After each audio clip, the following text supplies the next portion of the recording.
पीली पीली धोतिया के नीली है किनारी जी, पेन्हा बाबू धोतिया मिली है ससुरारी जी, पेन्हा बाबू धोतिया मिली है ससुरारी जी।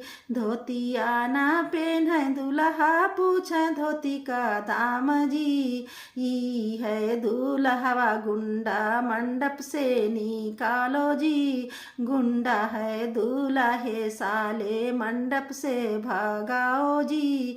हंसी हंसी बोलेला दूल्हा के पापा जी, पेन्हा बेटा धोतिया दाम से क्या है काम जी, पेन्हा बचवा धोतिया दामों से है क्या काम जी।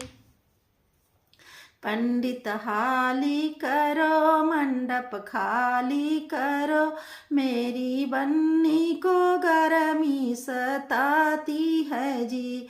पंडित हाली करो मंडप खाली करो, मेरी बन्नी को गर्मी सताती है जी। एक तो पर्दा पड़ा दूसरे गर्मी लगी, तीसरे मंडप के भीतर दुल्हन बनी। एक तो पर्दा पड़ा दूसरे गर्मी लगी, तीसरे मंडप के भीतर दुल्हन बनी।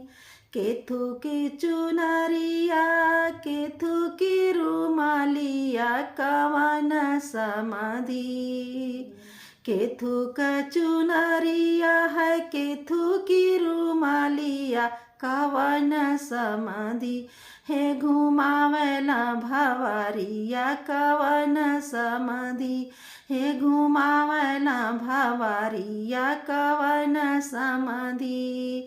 रेशम का चुनरिया है रेशम का रुमालिया हमारा समाधि, रेशम का चुनरिया है रेशम का रुमालिया अंजन समाधि, हे घुमावला भवरिया अंजन समाधि, हे घुमावला भवरिया अंजन समाधि।